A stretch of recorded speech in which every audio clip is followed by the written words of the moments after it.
So plenty of footage of Greta Thunberg and a Gaza flotilla and pro-Palestinian protests will make the grade. But Australians out there with the flag, or Brits out there with the flag on St George's Day or something like that, that's the point you're making. That stuff will find its way to the bin.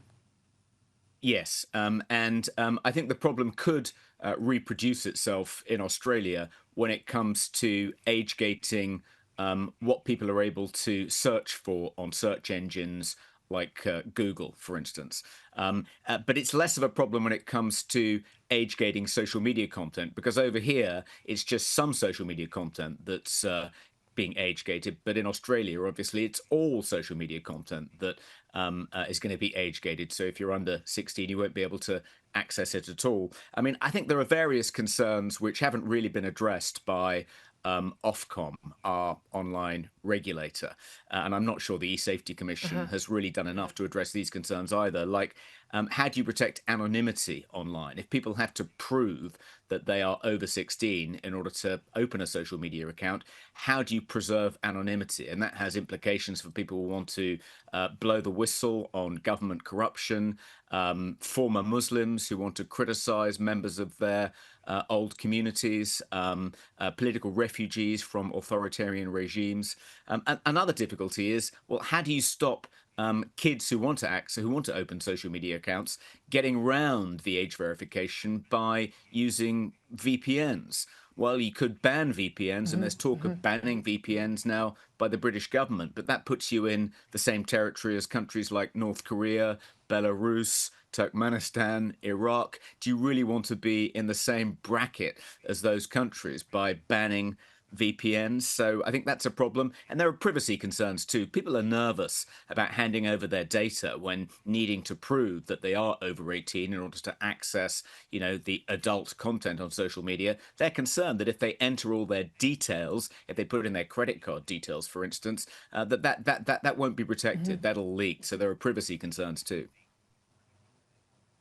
Look, I don't trust the government to get it right. They had a whole lot of stuff in terms of COVID gateways at a government level that just were not operable here in Australia. And we've got an online medical collection portal, for health records. I certainly won't put my health record in there. So I am dubious, to say the least. Talk to me about the arrests in the UK as a result of the crackdown there on online disinformation.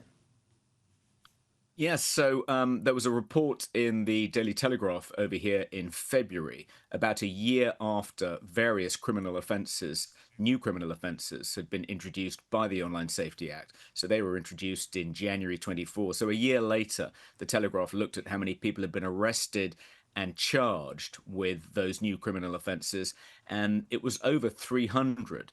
And a significant minority of those were people charged with a new offence under the Act, which makes it a crime punishable by 51 weeks in jail to knowingly publish false information that's likely to cause non-trivial psychological or physical harm to a likely audience. Now, that's quite vague language. How do you really precisely define non-trivial psychological harm? But some people have been jailed in the UK for breaching that new criminal offence. And I think one of the difficulties with it is not just defining what is non-trivial psychological harm. I mean, do you take account of just how psychologically fragile the person is who's been harmed? Another difficulty is it makes the state the final arbiter of what's true and what isn't.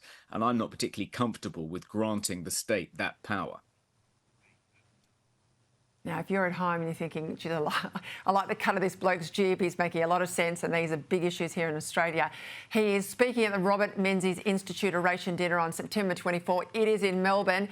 And you're speaking on having the courage to disagree. Toby, we're out of time, but I'm putting the information up there. I hope that people will come along to the dinner. I'll certainly be there.